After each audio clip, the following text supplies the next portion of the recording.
वंदे मातरम। आप सभी का नेटवर्क 10 में स्वागत है। मैं हूं संजय गिरी गोस्वामी। सियासत की शैली बदल रही है। बीजेपी ने 3 राज्यों में जीत के बाद पुराने दिग्गजों की जगह नए चेहरों का नेतृत्व सौंपकर नए चेहरों पर जो दांव लगाया है वो अब चेहरे बने हैं। चाहे वो मध्य प्रदेश की बात हो, चाहे वो राजस्थान की बात हो, और चाहे छत्तीसगढ़ की बात हो। लेकिन उससे पहले भी कुछ ऐसी स्थितियां पहले जो चुनाव हुए उनमें भी आई, चाहे उत्तराखंड की बात हो और चाहे वो उत्तर प्रदेश की बात हो। और उसके अलावा कांग्रेस ने भी कुछ नए चेहरों पर दांव खेला, पहले भी खेला। जैसे कि रेवत रेड्डी तेलंगाना के अंदर आए, ये सब नए चेहरे हैं। सुक्खू आए हिमाचल के अंदर। उधर आम आदमी पार्टी से भी अगर देखें तो पंजाब के अंदर नया ही चेहरा था। तो ऐसे में अब लगातार इस तरीके की बातें चल रही हैं कि जो नए चेहरे हैं, जो युवा पीढ़ी हैं, उसकी तरफ अब हर कोई जानना चाहता है। अब जो पुराने जो दिग्गज थे वो वास्तव में उनका एक कहते हैं ना मार्गदर्शक की एक भूमिका बनती जा रही है। और नए नए लोग आएंगे तभी राजनीति में भी बहुत कुछ नयापन आएगा। और इस बार के चुनाव ने जता दिया है कि 2024 में भी नए चेहरों पर ही भरोसा जताया जा सकता है। और इसी पर आज हमारे साथ सभी खास मेहमान हैं। हमारे साथ अश्विनी साही हैं, नेता है भारतीय जनता पार्टी। हमारे साथ मुन्ना खान जी हैं, कांग्रेस प्रवक्ता हैं। हमारे साथ योगेश सोनी जी हैं, वरिष्ठ पत्रकार हैं। और हमारे साथ सुमन खनेजा जी हैं, वरिष्ठ पत्रकार हैं। आप सभी लोगों का बहुत बहुत स्वागत है। मैं सुमन जी सबसे पहले आप ही के पास आ रहा हूँ। आप देखेंगे कि पिछले बहुत सारे चुनाव को अगर आप नज़र डालें, लगभग हिमाचल को देखें, उत्तर प्रदेश को देखिए, उत्तराखंड को देखिए, यहाँ तक पंजाब को देखिए, और अब 3 और नए जो चुनाव हुए, बल्कि 4, तेलंगाना के अंदर भी एक नया चेहरा इस बार देखने को मिला है। और वो सब युवा चेहरे भी हैं और ऐसे चेहरे हैं जिनको कोई सोच नहीं सकता था उस वक्त भी। चाहे वो धामी जी की बात हो, चाहे योगी जी की उस टाइम की बात हो, चाहे वो हिमाचल में सुक्खू जी की बात हो। मतलब लगातार कांग्रेस और बीजेपी दोनों का मानना यह है कि अब जो युवा पीढ़ी है कहीं ना कहीं उनके हाथ में कमान जानी चाहिए। तो 2024 के जो समीकरण है उसे आप कैसे देखते हैं? इन सब चेहरों को आप कैसे देखते हैं? देखिए संजय जी, परिवर्तन सत्यम है और सत्ता नए चेहरों को विकल्प के रूप में देख रही है। क्योंकि पुराने चेहरे, देखिए कोई भी चेहरा होता है, देखिए भारतीय जनता पार्टी है जो एक कैडर प्रणाली पर चलती है। आज हम लोगों को लग रहा है कि सारे चेहरे नए आ रहे हैं। जिस तरह से हमने ये चुनाव जीता, मध्य प्रदेश का, राजस्थान का और छत्तीसगढ़ का, तो एकदम से लोगों को लग रहा है कि कद्दावर नेताओं को छोड़कर सीएम के पद पर नए चेहरे कैसे आ गए। लेकिन शायद हम ये लोग भूल गए कि शिवराज सिंह जी जब पहली बार मुख्यमंत्री बने थे बाबूलाल से पहले, तो उनका जो कार्यकाल था तब तो वो सर्वसम्मति से उन्हें बिना चुनाव के बनाया गया था। और उसके बाद वो 3 बार उमा भारती बनी उसके बाद, और 3 बार जब शिवराज जी पहली बार बने थे तो 35-36 साल के युवा थे। तो क्या तब नए चेहरों पर खेल नहीं खेला जा रहा था? तो कैडर प्रणाली के तहत ये सब चीजें पहले भी थी। अगर हम मोदी जी को ले लें, जब गुजरात चुनाव हुआ तो गुजरात चुनाव से पहले क्या मोदी जी को कौन जानता था? कितने लोग थे? क्योंकि कैडर प्रणाली के तहत या आरएसएस की संगठन की तहत प्रणाली के तहत वो लोग काम कर रहे थे। और जब वो समय आया, जो परिवर्तन का दौर आया और मुख्यमंत्री के रूप में माननीय मोदी जी का नाम आ गया, और आज सारा देश क्या सारा संसार मोदी जी को पहचानता है। तो नए चेहरों पर विश्वास करना, नए चेहरों की जो नीति होती है, जो उनकी नीति और नियत कह लो, या जिस रणनीति के साथ वो आगे बढ़कर काम करें, उनकी सोच के अंदर जो परिवर्तन है कि एक नई आधारशिला को लेकर पुरानी चीजों को छोड़कर उस पर वो कार्य कर रही है। और खुद इवन देन कांग्रेस ने भी, आप देखिए मध्य प्रदेश के चुनाव में 144 नए चेहरों को लेकर आई। तो कहीं ना कहीं एक विकल्प के रूप में युवा चेहरों को सामने उतारा जा रहा है कि युवा लोग नई सोच और नई विकास के साथ आगे बढ़ेंगे। तो दोनों ही, मैं ये कहूंगी कि सिर्फ भारतीय जनता पार्टी नए लोगों पर काम नहीं करे या वो नए नए एक्सपेरिमेंट नहीं कर रही, कहीं ना कहीं क्योंकि कांग्रेस के सामने सबसे बड़ा, अगर मैं ये कहूंगी कि इंडिया गठबंधन भी है, तो सबसे बड़ा उनके सामने एक ही सबसे बड़ी चीज होती है कि Bharatiya Janata party double engine की सरकार। और 2024 का जो समीकरण है कि वो अपनी जो कांग्रेस अपना वर्चस्व खत्म कर चुकी है, वो कहीं ना कहीं अपना वर्चस्व पुनः बनाने की कोशिश करेगी। और उस वर्चस्व को स्थापित करने के लिए वो नए चेहरों को, क्योंकि जनता जनार्दन का पुराने चेहरों से विश्वास टूट गया है, और उस विश्वास की पुनः स्थापन के लिए कांग्रेस हो या बिल्कुल विश्वास टूट गया इसी पर। बिल्कुल ये विश्वास टूट गया वाली जो लाइन है ना, ये बड़ी खतरनाक सी लाइन है। और योगेश सोनी जी, अगर आप देखें विश्वास टूट गया, आखिर किससे विश्वास टूट गया? उन चेहरों से जो लगातार ये कहते रहे कि हम 15-15 साल से मुख्यमंत्री हैं, या वो चेहरे जो काम करते रहे और जिनको लग रहा था कि नहीं हम बड़े चेहरे हैं, कहीं ना कहीं हमारे ऊपर दांव खेला जाएगा? ऐसा कुछ दिखा नहीं इस बार, कुछ नयापन हुआ। लेकिन यहाँ 2-3 चीजें हैं योगेश जी। अगर आप देखें कांग्रेस में राहुल गांधी लगातार इस बात को कहते रहे कि युवाओं को बागडोर सौंपी जाए, लेकिन वहां पर द्वंद्व रहा। और द्वंद्व भी कैसा रहा वो भी आपके सामने है कि वहां पर बहुत सारे युवा ही पार्टी से बाहर का रास्ता देख गए, वो अलग अलग चले गए। हाँ, बीजेपी के अंदर जरूर है कि कुछ युवा चेहरे सामने आए हैं, तो वहां पर कुछ जो एक जिन हटे हैं जो लोग, शायद उनकी जो आशाएं थी वहां पर एक दुख कभी कभी झलक जाता है, वो भी आप देखते होंगे, भले ही वो दोहे के रूप में आ जाए सामने। लेकिन जिस तरीके की परिपाटी अब चल पड़ी है, तो आपको क्या लगता है कि वास्तव में जो एक गैप था, अब जो नए नेतृत्व की बात हो रही है, वो दोनों दलों में दिखेगा? यहां तक दोनों क्या, अगर हम बात करें समाजवादी पार्टी की, तो मुलायम सिंह जी ने जब अखिलेश के ऊपर दांव खेला, तब ये कहा जा रहा था कि अखिलेश तो एकदम नौसिखिए हैं, लेकिन उसके बाद देखिए अखिलेश बड़े अच्छे से स्थापित भी हुए और आज अच्छे राजनीति में माहिर खिलाड़ी भी हैं। तो ऐसा लगभग सब जगह दिख रहा है। सोनी जी।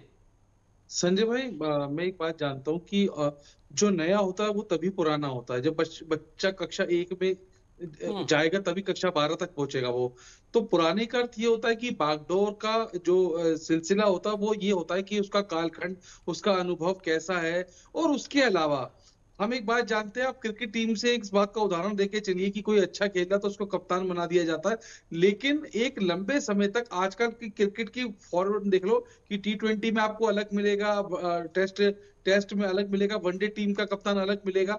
तो मेरा कहने का मतलब ये है कि अब युवाओं की जो बात आपने करी और जो इसका रिप्लेसमेंट है, तो मुझे ऐसा लगता है कि एक ही तरीके की राजनीति एक ही व्यक्ति करता आ रहा है। अगर कुछ उस नए युवा के नए जोश के साथ उसका प्रयोग करके अगर किसी भी संबंधित राज्य में जिसका वो मुख्यमंत्री है कुछ नया या बेहतर किया जा सके, तो ये पार्टी के लिए एक बेहतर कदम होगा।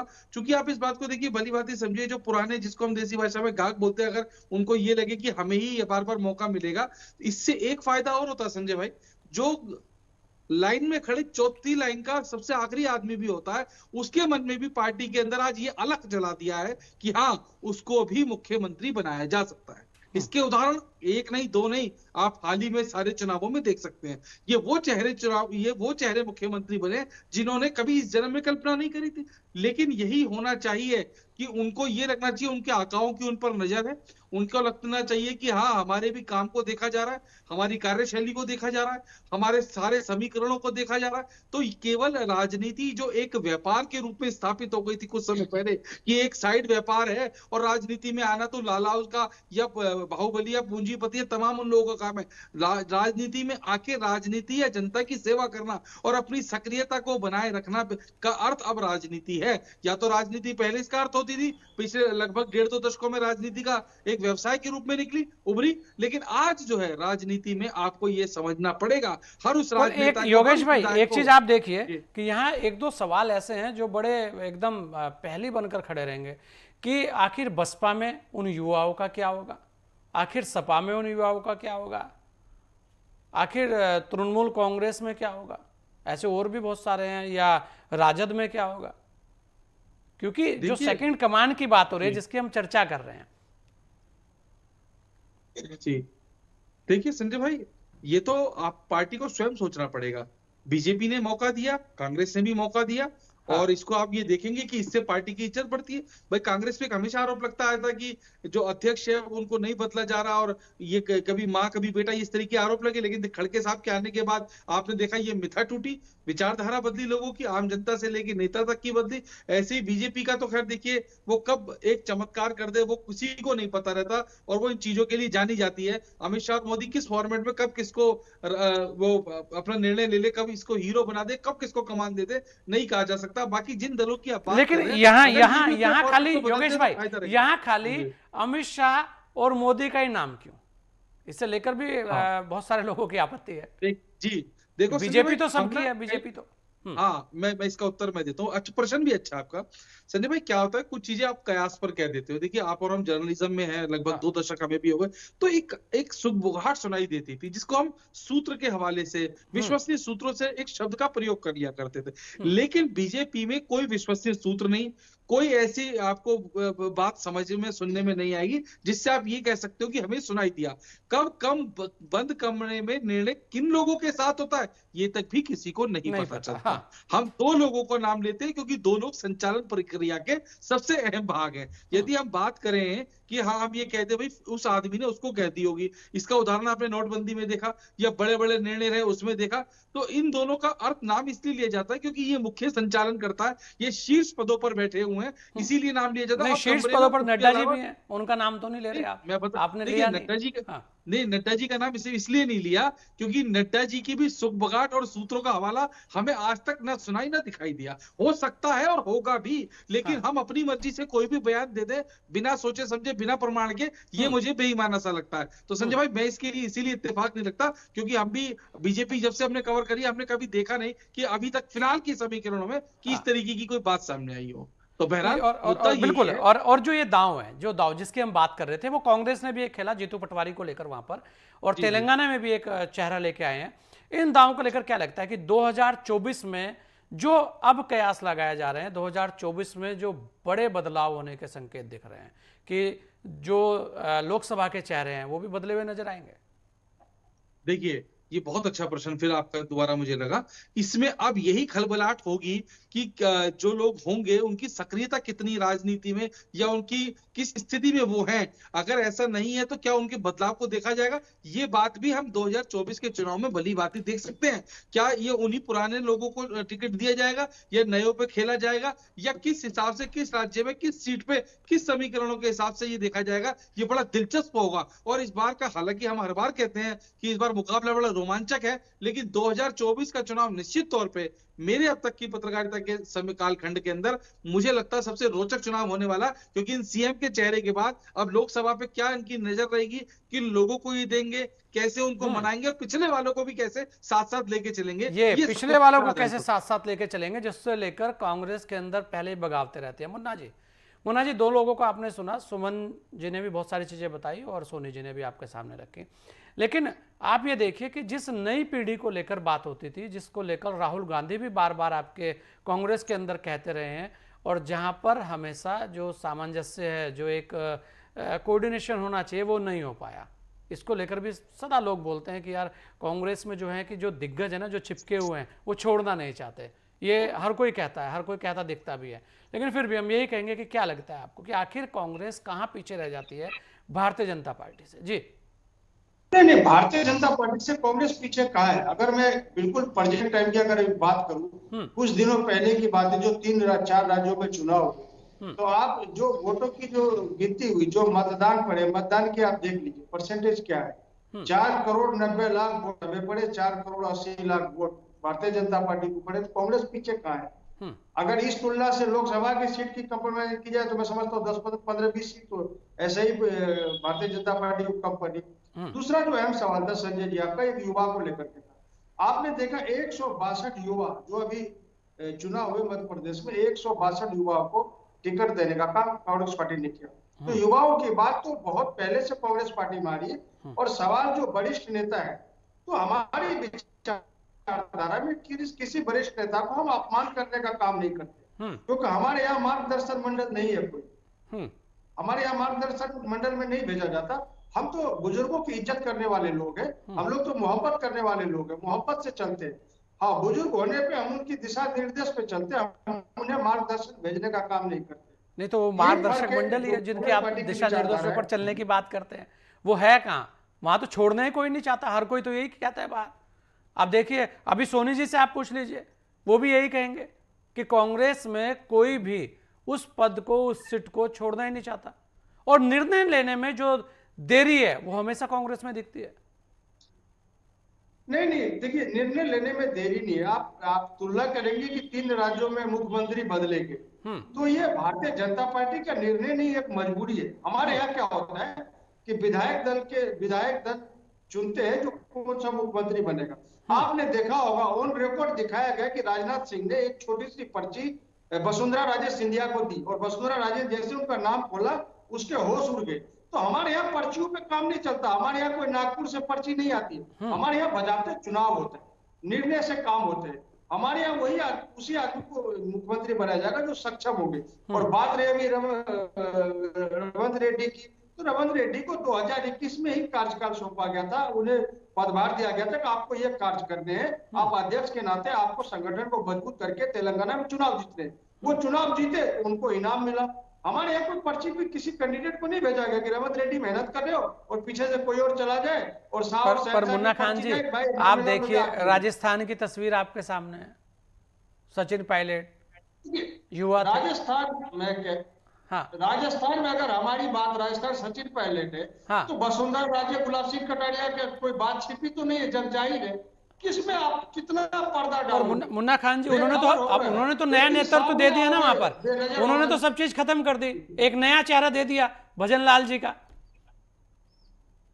नहीं, भजन लाल जी का नया चेहरा नहीं, आप समझे नहीं, वो इसलिए चेहरा दिया गया कि किस तरीके से शाह और शहनशाह की हुकूमत राजस्थान में चल सके, किस तरीके से शाह और शहनशाह की हुकूमत मध्य प्रदेश में चल सके। पर ये भी तो आप ये भी तो देखो ना, कांग्रेस भी तो चाह सकती थी कि सचिन पायलट को मुख्यमंत्री बना देते। 10 सेकंड 10 सेकंड नहीं, बोलिए, आप बोलिए, पूरा समय सबको दे रहा हूं मैं, पूरा समय, क्योंकि मैं शाही जी से फिर सब लोगों का निचोड़ लूंगा जी।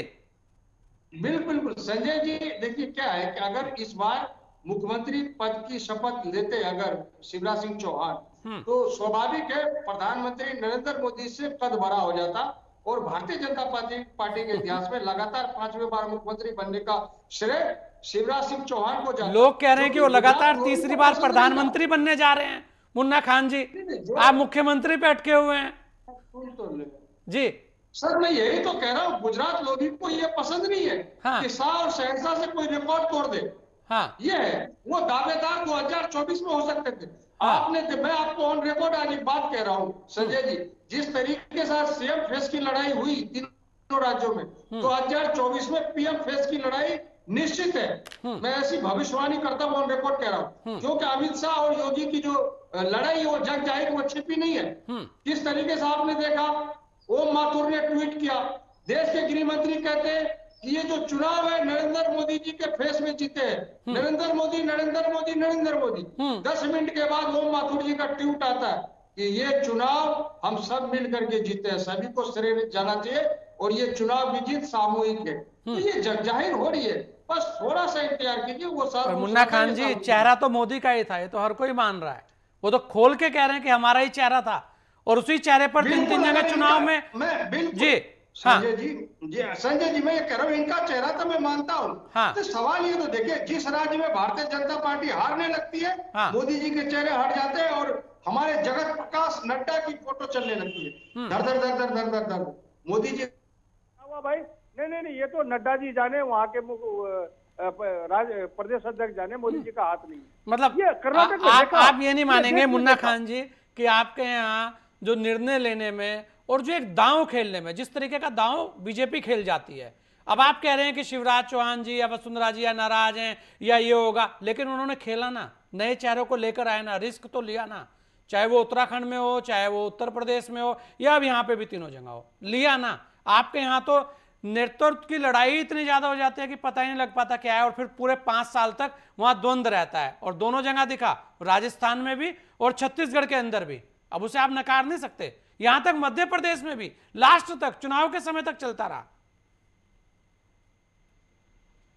चलिए, मैं अश्वनी जी बोलिए। देखिए, सभी लोग कह रहे हैं कि आखिर जिस तरीके की चीजें, जो तस्वीरें हैं, उसमें कहीं ना कहीं एक जो छाप है वो केवल 2 ही लोगों की दिखती नजर आती है। एक तो ये है, दूसरी बात यह है कि भारतीय जनता पार्टी हमेशा खेल करती है कुछ ना कुछ, और पुराने लोगों का समायोजन कहां होगा, उसे लेकर भी उनके बहुत सारे सवाल है कि उनमें जो उनका पुराना नेतृत्व है वो कहीं ना कहीं नाराज बैठा हुआ है। देखिए संजय जी, ये सवाल आपने सोनी साहब से पूछा और सोनी साहब ने बड़ा स्पष्ट और सधा हुआ जवाब दिया कि भारतीय जनता पार्टी में कौन कब कहां निर्णय ले लेता है सूत्रों को भी नहीं पता है हमारे। हाँ, लेकिन माननीय मोदी जी चूंकि विश्व के सबसे लोकप्रिय नेता हैं, माननीय अमित शाह साहब एक अच्छे कुशल संगठनकर्ता हैं, इसलिए इन लोगों का नाम आगे आता है और एक कयास जो लगाया जाता है उन लोगों का नाम लगाया जाता है। भारतीय जनता पार्टी एक क्यूमुलेटिव फैसला लेती है, यहाँ कोई डिक्टेटरशिप नहीं चल रहा है। देखिए दो बातें हैं। अभी जो युवा चेहरों पर उसकी बात है, हमारे अभी मुन्ना खान भाई अचानक भविष्यवक्ता हो गए थे। देखिए कि मैं तो भविष्यवाणी कर रहा हूँ, ये होने वाला है। हम लोग भविष्यवाणी पर नहीं, हम लोग अपने कार्यकर्ताओं की मेहनत पर, जनता के आशीर्वाद पर ये काम करते हैं। और पिछली कतार में खड़ा हुआ कब व्यक्ति जो है रात में सवेरे सोकर उठता है तो मुख्यमंत्री के रूप में उठता है, उसको पता नहीं है।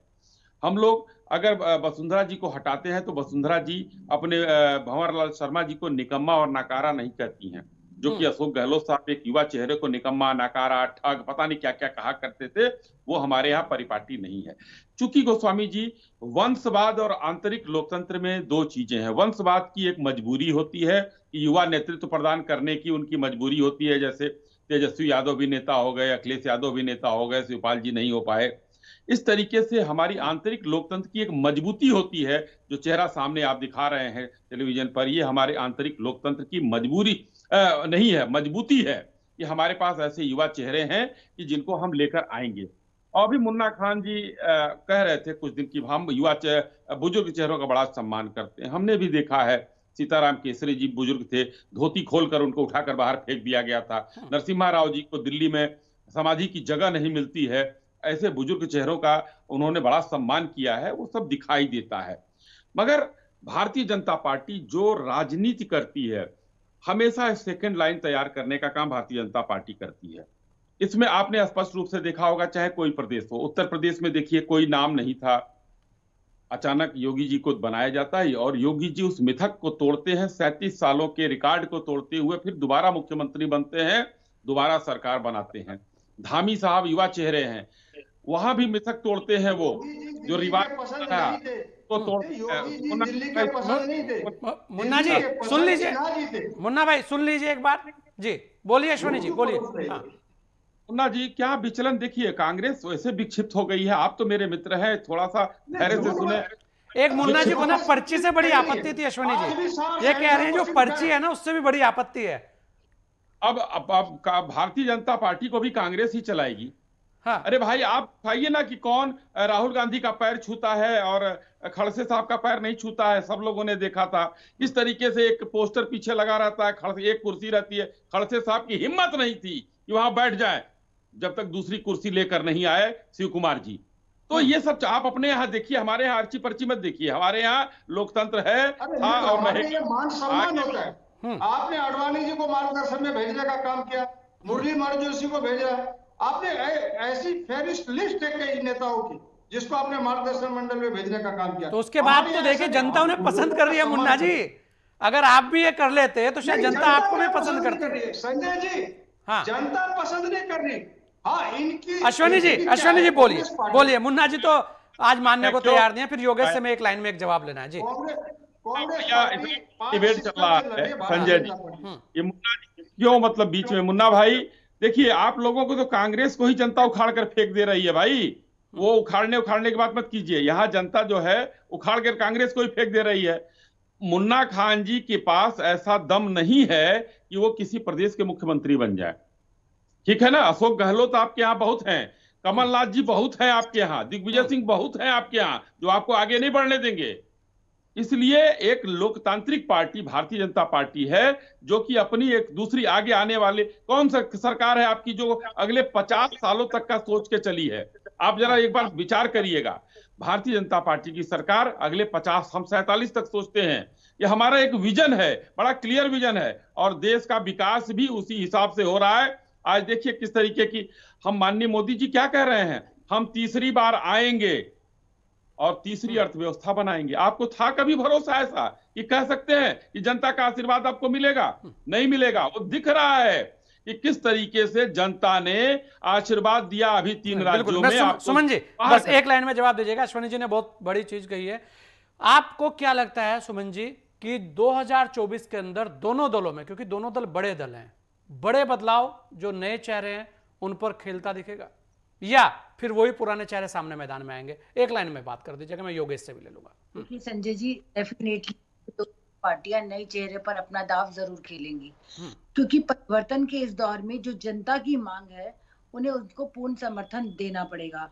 आज जो जनता है वो कांग्रेस की घिसी पिटी राजनीति से, जो 70 साल की एक ही पैरामीटर चल रहा था, तुष्टीकरण, सांप्रदायिकता, यही सब चीजें, अपने मैनिफेस्टो का उनका टारगेट यही था कि किस तरह से तुष्टीकरण की राजनीति करें, और वही केंद्र सरकार जो लेकर चल रही है वो अपने मैनिफेस्टो में किए हुए कमिटमेंट को पूरा कर रही है।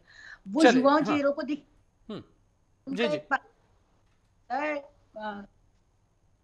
बेसिकली एक बात है, एक जो बूथ के नेता से लेकर कद्दावर नेता तक। चलिए, मैं योगेश भाई तो भारतीय एक जनता एक एक पार्टी- लाइन में अगर कहना पड़े कि आखिर कांग्रेस भारतीय जनता पार्टी से पीछे निर्णय लेने में या ऐसे दांव खेलने में पीछे कहां छूटती दिखती है, और 2024 में उसका आकलन करके ये भी बता दीजिएगा एक लाइन में ही कि क्या वहां पर भी इस बार कुछ ऐसी झलकियां देखने को मिलेंगी। योगेश भाई। संजय भाई देखो, बहुत स्पष्ट है कि इस समय जो बीजेपी राजनीति कर रही है वो T20 की तरह कर रही है। हाँ। बड़ा आक्रामक और बड़ा जल्दी जल्दी बहुत फैसले और निर्णय ले लेती है। और वहीं अगर कांग्रेस की बात करें तो कांग्रेस अभी वनडे 50 ओवर की तरह अपने आप को जो है प्रदर्शित करती है। और मुझे लगता है कि देखिए, कोई पार्टी किसी से पीछे नहीं है वोट ऑफ प्रतिशत। और हमने देखा, हम ये भी नहीं भूल सकते साथ साथ पीछे कर्नाटक और हिमाचल के चुनाव को भी हमें याद रखना होगा। बिल्कुल। तो पार्टी के अंदर जो ऊर्जा जो जान है वो उसी ऊर्जा के साथ लड़ दिया। और देखिए, हार जीत तो लगी रहती है। अभी पीछे 2 चुनाव जीतने के बाद निर्णय लेने की बात हो रही है, वोट परसेंटेज की बात नहीं हो रही। हाँ। मैं वही बता रहा हूँ आपको, बात है कि निर्णय लेने की रही तो अब धीरे धीरे कांग्रेस भी अपनी उस आक्रामक शैली का प्रमाण दे रही है। लेकिन बिल्कुल अगर हम बात करें बीजेपी की तरह, तो अभी उसके लिए वहां तक पहुंचने में समय लगेगा। और वो परिवर्तन की शैली जो है एकदम बदलाव भी नहीं हो सकती है। और एक मिथक को तोड़ते हुए कांग्रेस भी प्रयास करे, लेकिन स्पष्ट तौर पे बीजेपी इनसे ज्यादा जल्दी और इनसे ज्यादा आक्रामक निर्णय लेने के अंदर अभी इनसे आगे ही है। आगे। चलिए, आप सभी ने अपना समय में दिया, इसके लिए आप सभी लोगों का बहुत बहुत धन्यवाद। देश की 2 बड़ी पार्टियों ने संकेत दिया कि पार्टी में निष्ठा लगन से काम करने वाले किसी भी कार्यकर्ता नेता के लिए समान अवसर है, और होने भी चाहिए। देखने वाली बात होगी कि 2024 में ये कौन से ऐसे निर्णय सामने आएंगे कि जो युवा हैं, जिनकी बात हो रही है कि नए प्रयोग हो सकते हैं, क्या दोनों दल कर पाएंगे या वही पुराने चेहरे सामने आएंगे। इस खास चर्चा में इतने दीजिए मुझे इजाजत। जय हिंद।